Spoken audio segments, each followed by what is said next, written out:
Thank you, Stig. As I mentioned, and as Stig mentioned, I will be giving you an introduction to the ESG regulatory world. But first, also thank you to the organizers behind Stockholm FinTech Week.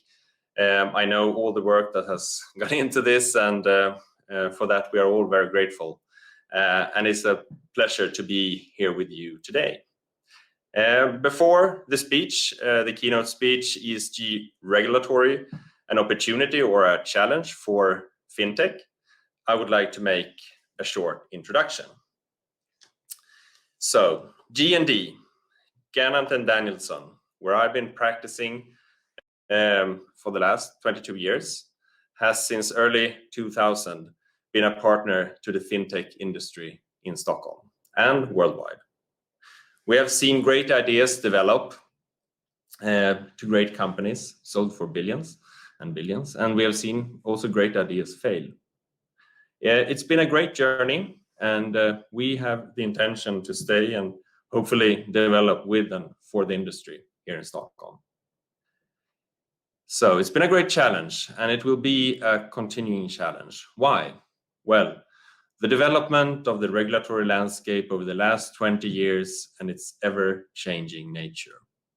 The development into an increasingly complex and difficult map to navigate. This has been a key to the success of the FinTech industry development, and I will come back to that. So one of the cornerstones of the success of the Stockholm FinTech market is the diversity in which the market operates. The industry covers the whole spectrum of services that FinTech offers, from traditional financial services and products to services we had no idea that we would need. Many of which are brilliant. Brilliant due to the access to brilliant minds and creative and open environment here in Stockholm. Another key factor to the success has been and is the availability of funding to the industry. That's really important. But also the regulatory environment, which I'm coming back to. We have a regulator who has been relatively open-minded, in particular with the initiative of the Innovation Center. The FSA does not promote either technological development or competition in the financial sector. However, FSA takes the position that financial regulation and supervision should not obstruct development and innovation in the financial sector, but also provided that the FSA's primary objectives are not disregarded. So, coming back to the subject, ESG regulatory. Why? Why is this subject relevant? I know you may think, he is only using the ESG trend to promote his practice. Not really, no. I'm here to save you from requiring my advice and my firm's advice further down the inevitable path of supervisory activities a couple of years from now. Keep this in mind. I'm coming from the development of the supervisory activities of anti-money laundering and countering finance. Yes, you heard right. Anti-money laundering and countering terrorism finance. This might surprise you, but my experience with AML over the last 15 years have seen most of what it may entail from a supervisory perspective is the basis for my keynote speech today. So what is the connection? I will come back to that. But first, a few words about AML and FinTech. My strong belief is that one reason for the success of the FinTech sector is the way you have, in many cases, successfully taken on the challenge of the complex world of AML regulations. In summary, I believe there are six very important drivers. The first, as stated, the AML regulations have had a rapid development over the last, let's say, 10 years. It is based on a risk-based approach, even on client level. So this requires sophisticated IT solutions. This has been a challenge for the traditional financing industry to migrate the legacy and core banking systems to the new systems required as of today. Documentation, traceability, and accessibility. What is not documented is not existing in the world of the supervisor. This also requires sophisticated IT solutions. Monitoring transactions. Again, the need for IT solutions has been key. Incorporation of AML risks into the overall risk management system and its materialization in the form of existing prudential risks. For example, credit risk, market risk, and operational risk. This have played out relatively well for the fintechs, but you have mostly come from the fraud perspective and might have had certain challenges in incorporating AML risk into the existing prudential risks. The dots had to be connected. Fraud, prudential risks, AML risks. In many cases, you have been able to connect those dots. Finally, the broader political issue with great interest from the general public, journalists, legislator and supervisor, with sanctions and litigation as a consequence.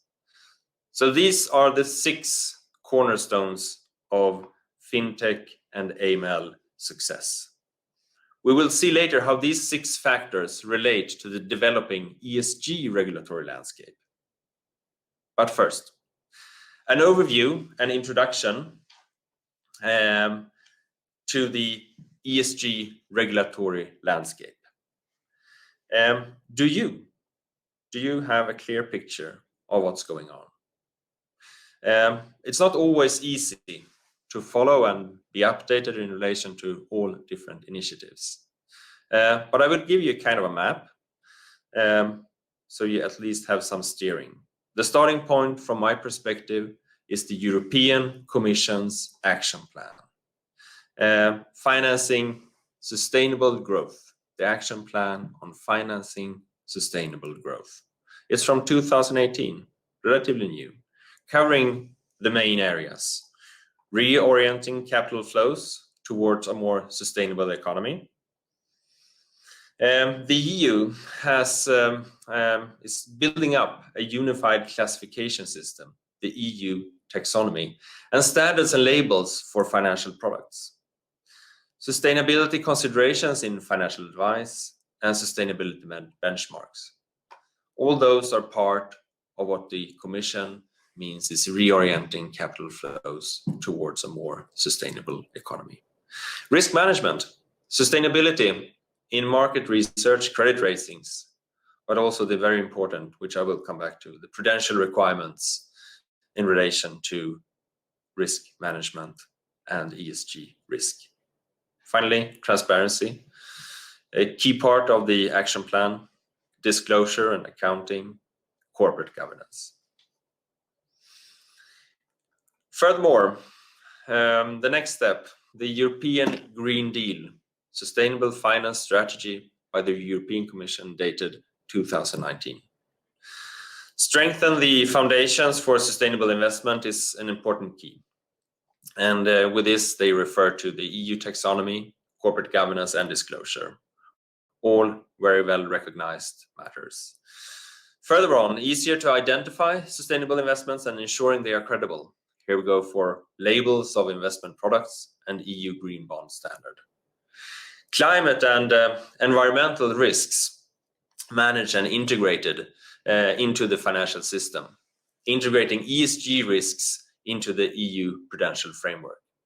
Again, we are coming back to that. So, coming back to the map, I said in the beginning that provide you with some sort of a map on what is the current map to be aware of.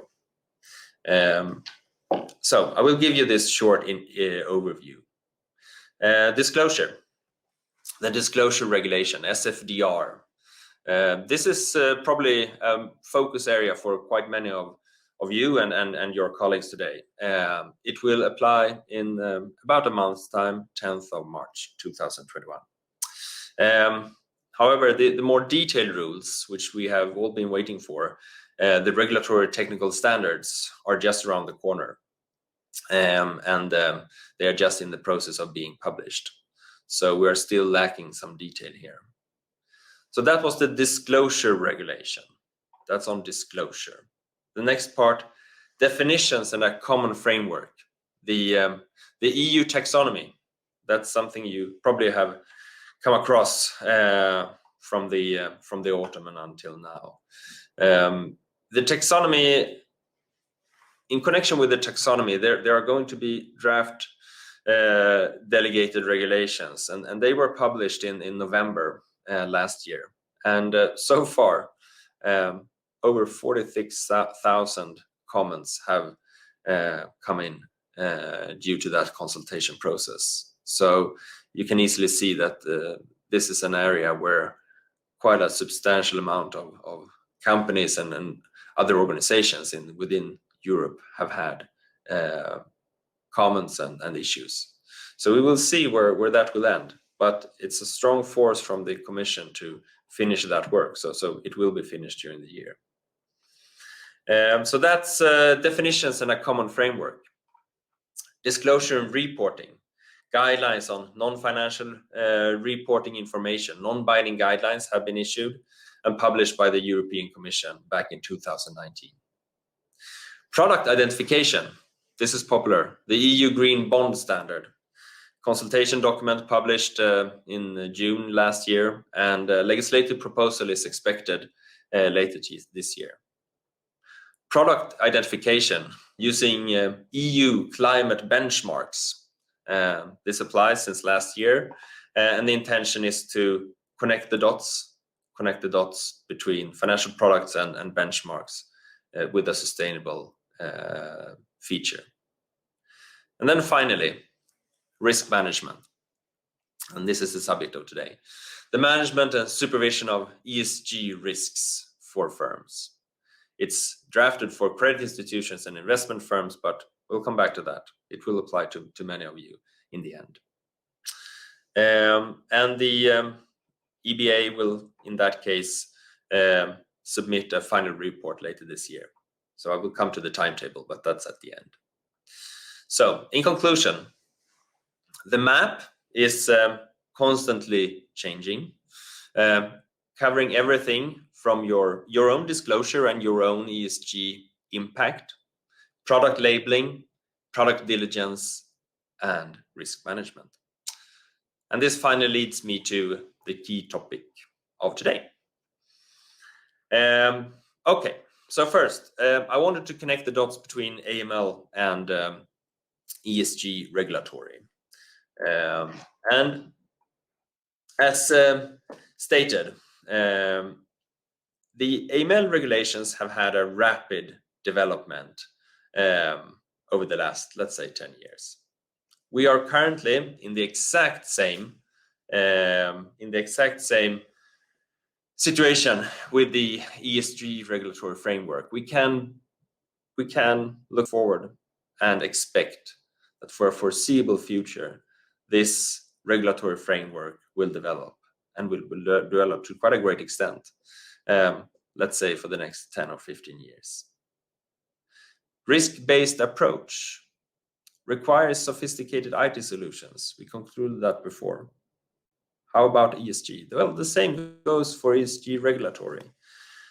The disclosure rules, the taxonomy, and product labeling, requirements for a risk-based approach in many cases, even on client level. So similarities again with the AML situation. Documentation, traceability, and accessibility. Again, what's not documented is not existing in the world of the supervisor. This also requires sophisticated IT systems. And this will be particularly important for ESG risk management. The need for documentation of the approach taken and traceability and accessibility in the future for the supervisor and for the firm to access the decisions that you took today in relation to each of these subjects has to be accessible in the future and easily accessible. because the regulator won't wait. Monitoring transactions. Again, the need for IT solutions has been a key. We stated that before. Monitoring within IT, ESG is extremely important. And I will come back to a specific part on monitoring ESG risks. Incorporation of AML risk into the overall risk management system. That's a part where fintech has really excelled and done a really good job. Its materialization in the form of existing prudential risks to manage it with credit risk, market risk, and operational risk. Connecting the dots. That's where we concluded. The dots have to be connected. And this is the same with ESG risks. You have to connect the dots between the daily handling of ESG issues, prudential risks, and specific ESG risks. And finally, we had the sixth part, the political issue. Again, great interest from the general public, journalists, legislator, and supervisor. With sanctions and litigation as a consequence, we see no other outcome in relation to ESG. The same interest from the general public, from journalists, legislator, and supervisor. We see that today, and we will see that in the future. So it's just to prepare. So, concluding in this part, we have established a common basis between the AML framework and the ESG framework. There is a connection. You need to connect those dots. And fintech were and is in many cases built around effective handling of AML. Now has the time come to adapt, be inspired of your handling of AML, and bring it into the world of ESG regulatory, ESG risks, and compliance. Okay, so then we're turning to ESG regulatory risk management and supervision. So we are coming into the key part of today's speech. And we'll look at what's being proposed. And what's being proposed is set out in the EBA Discussion Paper, which you have on the screen. It was published on 30th of October 2020, so not long ago. And it's been under consultation. What is proposed, what is discussed, and what is evaluated within ESG risk management? The relevant authority for this purpose, as I said, is the European Banking Authority at the moment. Some of you may say, well, that initiative will not become applicable to us. It's only applicable to banks and investment firms. Well, think differently. My prediction is that this will in one way or another become a requirement for all financial firms in one way or another, the same as we see with AML.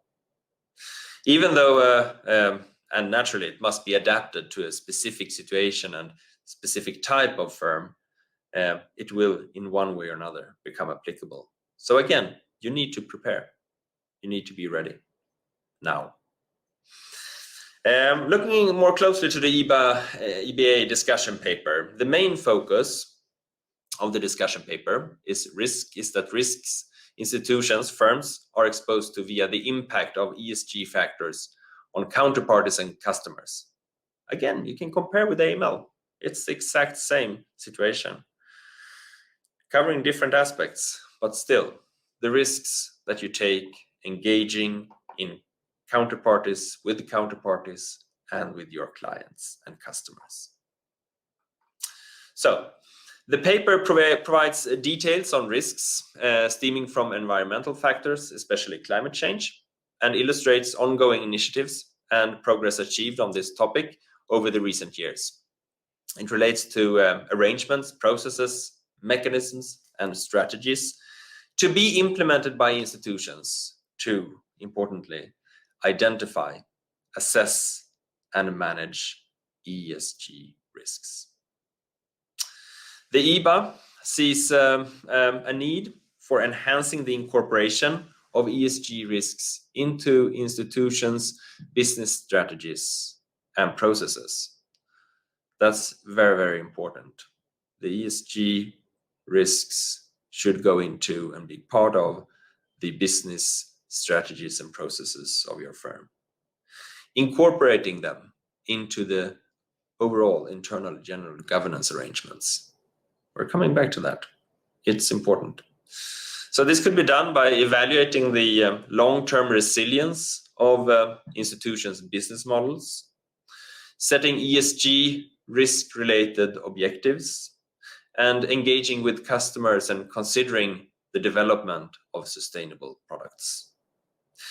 Adjusting the business strategy of an institution to incorporate ESG risks as drivers of prudential risks should be considered as a progressive risk management tool to mitigate the potential impact of ESG risks. Also, the existing supervisory review process might not sufficiently enable supervisors to understand the longer-term impact of ESG risks on future financial positions and related long-term vulnerabilities. Therefore, the regulator is proposing to enhance the existing supervisory reviews with ESG factors, and more importantly, to introduce a new area of supervisory evaluation and analysis of the long-term resilience of the business model for each firm against the time horizon of the relevant public policies and broader transition trends. That's quite an important part, the time horizon which we face in relation to ESG risks. I will come back to that. ESG factors materializes at many levels: international, country, sector, or entity, firm level. The discussion paper includes proposals for common definitions of ESG risks as risks that stem from current or prospective impacts of ESG factors on its counterparties and customers. Therefore, the financial materiality of ESG risk will need to be carefully assessed by firms and also by supervisors, since not all financing activities are likely to be equally affected by ESG risks. It's important that institutions, firms, and supervisors are able to distinguish and form a view of relevance of ESG risks, following, and you will hear me, proportionate risk-based approach that takes into account the likelihood and severity of the materialization of ESG risks. The concept of a risk-based approach is commonly known within risk management, but also within the AML framework. Again, we have the connection, and we can connect the dots between AML and ESG. The starting point for every institution is to make a general risk assessment. Again, we can compare to AML. The starting point within AML is to conduct a general risk assessment covering your customers, your products, your geographies where you operate in and have customers, and the different distribution channels you use. Well-known factors that has to be taken into consideration within the framework of an AML general risk assessment. And if we would apply that to ESG and ESG risks, we can very well apply the same model, the same type of risk assessment. Of course, it has to be adapted to ESG risks, but there are so many similarities that this is one conclusion that I will bring with me today, that this is one way you can start with looking into the ESG risk world and how to approach it and to deal with it. Customers, products, geographies, distribution channels, they are all relevant also from an ESG perspective. If we turn to, let's call them internal ESG risks for firms, direct exposures, the so-called scope 1, perhaps, and scope 2 carbon dioxide emissions of firms, physical effects of climate change on your premises, reputational impacts from environmental and social factors that can be working conditions. They also all apply to fintech. These risks need to be, of course, covered. The internal risks need to be covered by related management arrangements and should also be taken into consideration in the risk management. However, in relation to the discussion paper and the initiatives now taken, this is not the main focus. The main focus is of the risks to which institutions are exposed to via the impact of ESG factors among its counterparties and customers. So again, we'll look at the risks connected to counterparties and customers, as with AML. Enhancing the incorporation of ESG risks into the business strategies and business processes, and proportionality incorporate ESG risks into your internal governance arrangements. That's what we are looking for here. So it's business strategies, business processes, and internal governance arrangements. Adjusting the business strategy of an institution to incorporate ESG risks as drivers of prudential risks, as we know them, can be considered as what we can call a progressive risk management tool to mitigate the potential impact of ESG risks. The EBA also sees a need to gradually develop methodologies and approaches to a climate risk stress test. The objective of a climate risk stress test should be to inform on the resilience of the firm's own business model and investment strategies. ESG factors and considerations must be taken into account into the business model analysis, in particular with regards to the analysis of business environment, the current business model, the analysis of the strategy, and the assessment of the viability and sustainability of the business model. The EBA sees a need to introduce a new area of analysis evaluating the long-term resilience of the business model against the time horizon of the relevant public policies or broader transition trends within ESG, exceeding commonly used timeframes of perhaps 3 to 5 years and even up to 10 years.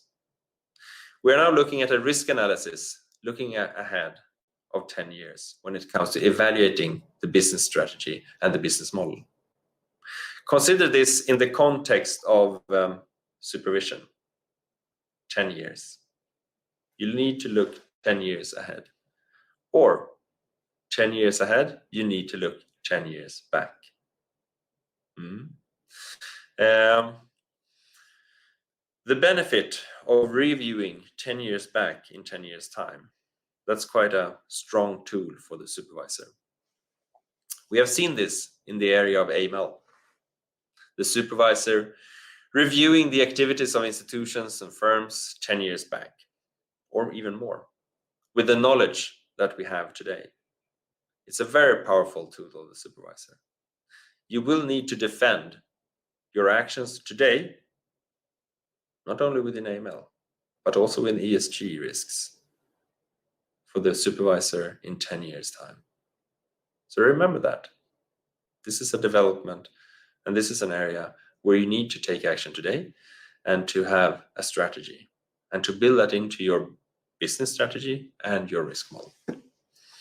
So coming over to firms' internal governance arrangements, including the involvement of the board in establishing a risk culture and setting the risk appetite, and the implementation of our robust internal control framework are key aspects for a successful implementation of ESG considerations and managing ESG risks. I will therefore elaborate on specific aspects relevant to ensure an internal governance framework that allows institutions to manage ESG risks, in particular related to the board, the internal control framework, and not at least remuneration. The board is responsible for overseeing and monitoring the implementation of the firm's strategic objectives, risk strategy, and the governance arrangements. The role of the board applies also in the context of ESG considerations, where the board plays a key role to address existing gaps in the firm's business, for example, the profile and strategy. Gaps can also rise from uncertainties around the impact of ESG risks on the firm's business activities and implications of the transition to a more sustainable economy for the firms. The board, as well as the CEO and senior management, plays a key role in identifying and assessing the impact, the risks, the opportunities of change to the economy, environmental and social environment. To this end, the board and senior management is responsible to ensure that there is an appropriate monitoring of such risks and developments currently affecting or that may in the future affect the firms and the achievement of its objectives in this context. The board's involvement in overseeing the progress against the institution's ESG risks related objectives and or limits, coupled with an understanding of the distinct elements of ESG risks and a sufficiently long-term view of financial risks that can arise beyond standard business planning horizons. We said that should have a more than a 10-year frame here, is necessary for the integration of these risks into the business models and strategies. The board must also ensure that sound and well-informed decisions are taken by senior management in this area. The boards need to understand the potential impact of ESG factors and related ESG risks on the business model. Management and mitigation of the impact of ESG risks and anticipation of the possible changes in market sentiment of investors and the future choices of customers in a forward-looking perspective will increasingly impact the long-term viability of the business model. And thus the role of the board here is essential. The board is in many ways responsible. Once a firm has identified and assessed the relevant ESG factors and risks, the board is better positioned to set and oversee implementation of near and long-term goals and strategies. While recognizing existing uncertainties and data gaps, these should not justify inaction in setting respective objectives or limits. While setting, approving, and overseeing the business strategy, it is crucial that the board considers the short, medium, and long-term effects of ESG factors and to clearly integrate these consideration and relevant responsibilities in the organizational structure, both within business lines and within internal control functions. So you need an appropriate integration of measures to manage ESG risks in the firm's internal governance arrangements that will ensure that ESG risks are effectively overseen by the board, can be discussed by the board, and where applicable within its committees. It's equally important that the members of the board are collectively and senior management have sufficient knowledge, skills, and expertise within this field. Considering the relevance and potential impacts of ESG risks, it is essential to include the tasks and responsibilities related to the incorporation of ESG factors into the governance arrangements of the firm. There are always different ways on how this could be implemented, considering the size and complexity of the firm and the activities and existing governance arrangements, of course. For example, an existing risk committee operates with necessary tools, accounting for the ESG risks in the process. Where applicable, it works together with one or more specialized ESG risks related committees overseeing ESG risks with appropriate powers and memberships. This could ensure a comprehensive approach to the incorporation of ESG management and ESG factors into the business strategy, the business processes, and risk management. But the set of specialized ESG risks related committees, in addition to existing risk committee, should be clearly justified. In case of smaller or less complex firms, appropriate incorporation of the ESG factors into existing governance structures could be more suitable. So that also has to take into consideration the size and operations of your firm. By the same token, a clear allocation and distribution of duties and tasks between specialized committees of the board is also key, but also within specific members of senior management. Clear allocation and distribution of duties and tasks. In general, neither ESG risks nor existing prudential risks should be managed or monitored on an isolated basis, but jointly. Looking then shortly at the internal control framework, the board is responsible for the implementation of an adequate internal control framework and approval of internal control policies, mechanisms, and procedures. It's crucial that organizational structures implemented by firms, for example, around the 3 lines of defense model, support and promote effective and prudential decision-making, taking into account the criteria for the application of the proportionality principle. Business lines and units taking risk have the primary responsibility. In the first line, we have the second line where you need to have a risk management function and a compliance function, being sufficiently skilled and have access to the sufficiently tools to handle ESG risks. And also, if you have an internal audit function, the same goes for the internal audit functions. It has to be sufficiently skilled and have access to sufficient tools. Shortly about remuneration. Some of your firms are subject to remuneration rules and guidelines on some remuneration policies. Also here, you need to take into consideration to what extent ESG risks should be part of, for example, determining the variable remuneration against the specific criteria which you have set up. Should ESG be a specific criteria? Yes, probably in the future.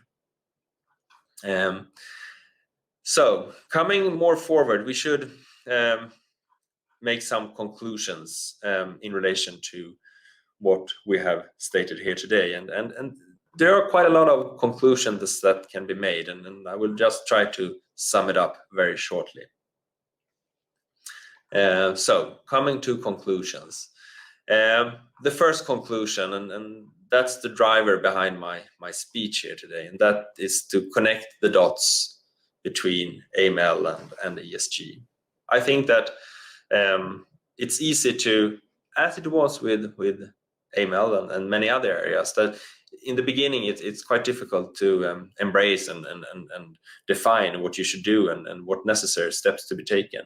But in this case, you have basically the response or the solution in front of you. You have how you dealt with and how you incorporated the handling of AML into your organization. Use that as the guiding principle. And if we then look at what does that mean concrete for your firm? Well, we start to, first of all, of course, understanding your firm's exposure and relation to ESG risks. And this might of course be a challenge in the beginning, but more and more data and the taxonomy, etc., is coming out, so it should be more easy to do that from now on. Define a risk appetite in relation to ESG risks. What's normally part of a normal risk management process. Define the risk appetite your firm is prepared to take when it comes to ESG risks. Implement risk policies and risk limits. And then conduct a general risk assessment. Again, take inspiration from AML. Looking into your customers, your products, your geographies, and your distribution channels. That's a starting point. Then, of course, specific ESG areas can be relevant to include. But I would use that as the guiding principle and as a starting point. Implement an internal governance system which is ready to handle also ESG risks. Don't forget the ESG risks. They are not disconnected to your ordinary and prudential risk management system. You should include ESG risks from the beginning. Don't let it be just something which is a separate part. Introduce effective risk monitoring. Again, take inspiration from AML. We know today that monitoring transactions is extremely important. Monitoring your customers or what you're engaged in from a ESG perspective will be key.